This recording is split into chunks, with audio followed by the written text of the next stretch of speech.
All right, CAA fans, back again for another CAA Insider Report. Griffin Della Penna here, joined with William and Mary women's basketball coach E. After her crazy run in the NCAA tournament, have you had some time to sleep a little bit, get some rest? What's it been like for you, coach? Well, as soon as we landed back from Texas, a lot of my team, including myself, got sick. So you could probably hear it. But I think it was because we were not eating or sleeping very much. Everyone was too excited and nervous and in the moment. But it was an incredible experience. So it was all worth it. No big deal. Yeah, But absolutely yes, worth a it. little bit of sleep has happened since then. Not much, but a little bit.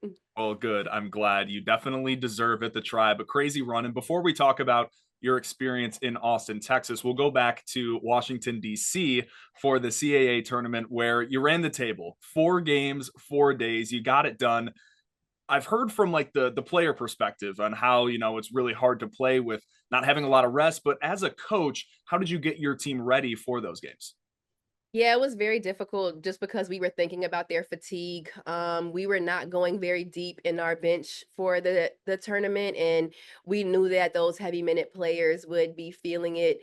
We did everything that we could for recovery. We did stretching. They got IVs because they were so dehydrated for those heavy minute players. But from a coaching standpoint, it was really just getting them to believe that they can push through the wall that they were approaching. I think that the first game, you're just playing, right? It's the 8-9 game, you're just playing. It's like a team that we had just lost to, and there's a little bit of revenge that's wanted there. And then after that, you're playing A&T, right? And they're number 1, and so you're just sitting here like there's nothing to lose, right? You're playing the top seed. Let's go out there, let's have fun. And then when you win that game, I think that's when everybody was like, "Oh my god, like, 1, we have a chance to do this, but 2, oh my God, like we're a little bit fatigued right now."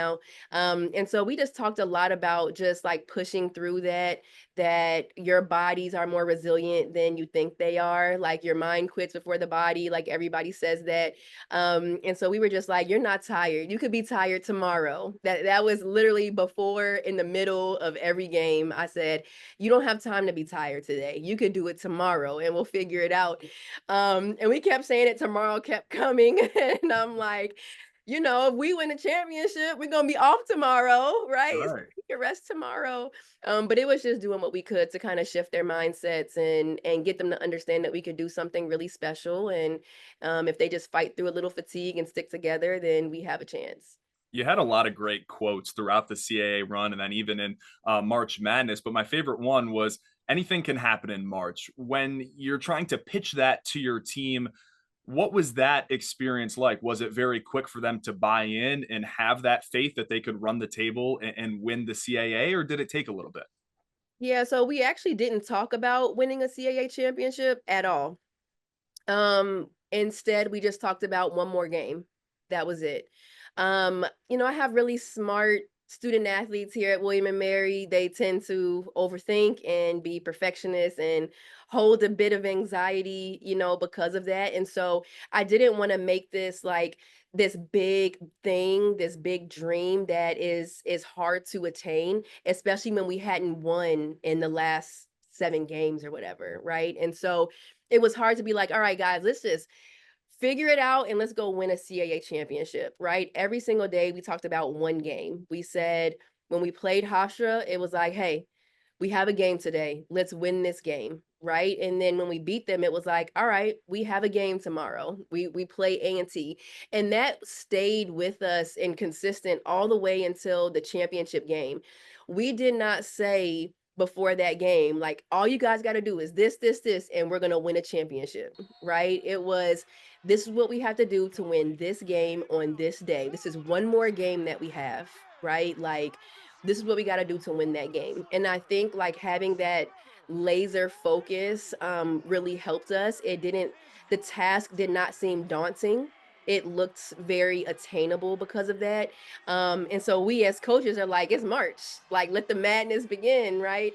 But for our players, it was like, it's just a basketball game. You've been doing this since you were 10 years old. Like, let's just go have some fun and let's win a basketball game. Yeah, that approach certainly worth kind of breaking it up day by day. And with not a lot of short rests, you don't have that time to really think about it either.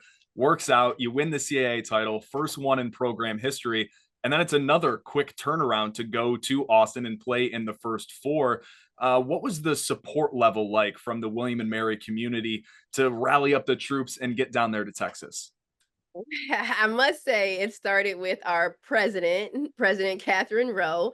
She is our like number one fan. Literally, like she had a walking boot on and she bedazzled it with like green and gold, like rhinestones. She was the one that was putting out messages about supporting the tribe and actually when we were in Austin, we were playing in our games versus High Point and versus Texas. She had our crowd standing up the entire game. Like she would let them have breaks during timeouts, but as soon as the game was back, she was like, "Let's go, we're on our feet." So to be able to have that kind of support from literally the top of the university, obviously it just trickles down to everyone. We had watch parties on campus where there were 400 students that were sitting there. Literally, someone sent us a video and they were chanting, "We want Texas." Like, I just think that that is so cool to see. And I mean, the love, the support that our players felt from DC, like the championship game, there was green everywhere. It was so loud. It felt like a home game for us because of that. Like to have that, like they truly were the sixth man. Like they helped like continue our success and really light a fire under us to want to make people proud and want to play for something bigger than ourselves. And having that fan support worked in that first four game. You end up beating High Point, first program ever with a sub 500 record on the year to win in March Madness. So that goes to show that you guys really did something so incredible this year for the tribe. And then you play Texas, a team who just made it to the Final Four and had a great showing. Players put everything out there on the floor. What was your message after that game when you're playing a number one seed? And I know that their emotions had to be very high, but still to go out there and put out a great showing. I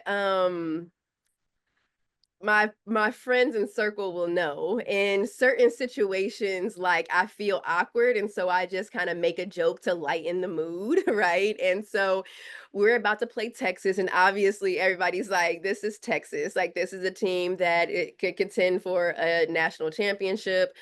They've like lost one game in the SEC, like one of the best conferences in the country. So I got in there and I was like, this is such an amazing opportunity for Texas to play us. Love Like that. just Yeah. just getting them say like they're so lucky that they get to play against us today.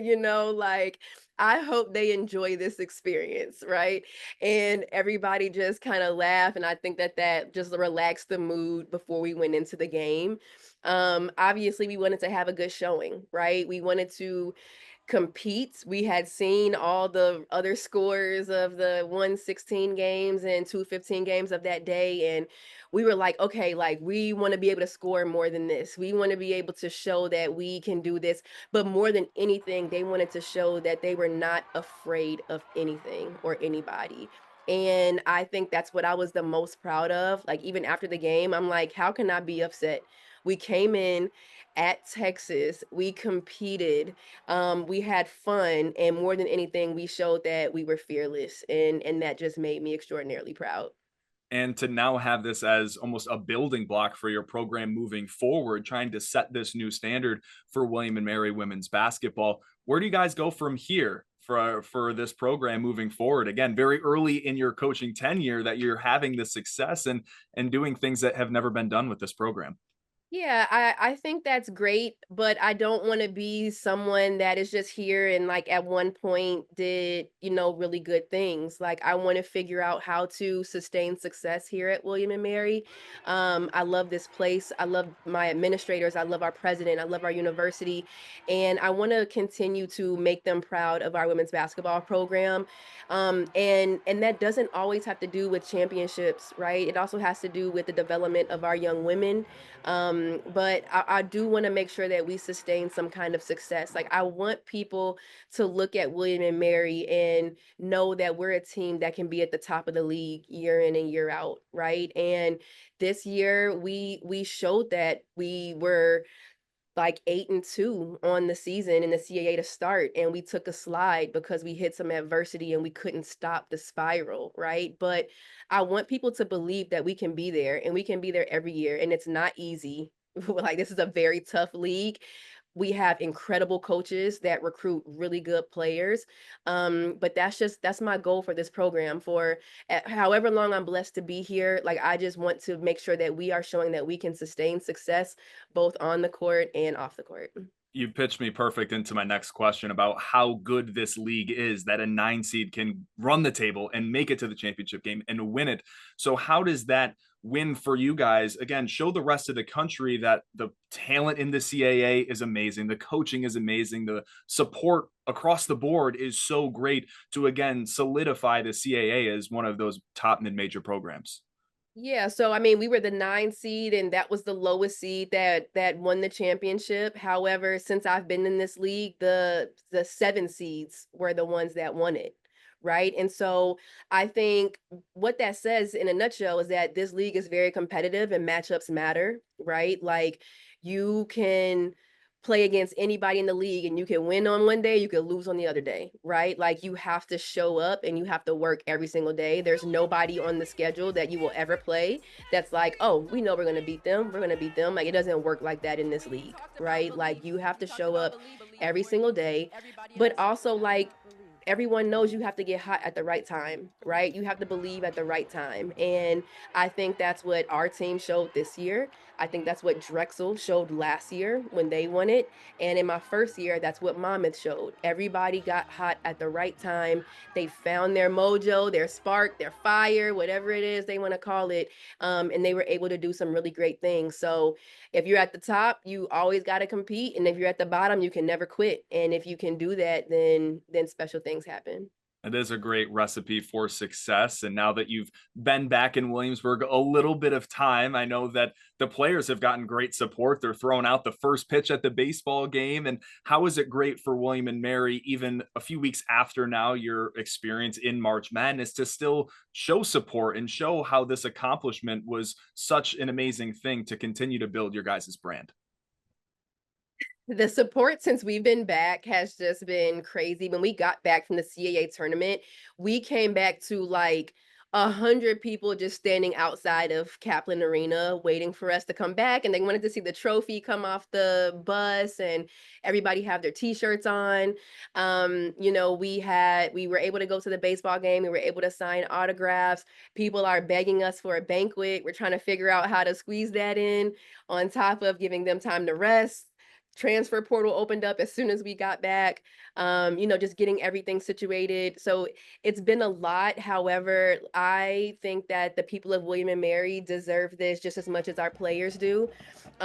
We've had students that have come to my players and say this made them feel like they had a true college experience to see their team, in March Madness, right? To be able to wear your t-shirt and have pride and cheer for your team in March Madness and fill out a bracket and see William and Mary on the bracket. Like, this is an experience that no student at William and Mary has ever had. So to be able to do that for our girls, for our students here at William and Mary, for the alumni that have been with us and supporting us, definitely since I've been here. Like, we're just so happy that we were able to do this for them and give them something that, at some point people thought wasn't possible. And now they see that those things can be done. Well, I don't want to give myself too much credit. I circled you guys on my bracket, so I Absolutely. had the support as well. But I'm glad you did, because Barack Obama didn't, and I was about to spam his Twitter because we're from the same place. Like, Chicago, right? he's Yes, supposed to yeah. roll with the South Side of Chicago. So President Obama, I know you'll see this. Just joking. But you should have rolled with the tribe. Yeah, he absolutely should have. Well, Coach E, I know that it's been a crazy few weeks for you. Rest up. I'm looking forward to seeing this offseason for William and Mary basketball, and see you back in a very few short months back on the court. Thank you so much.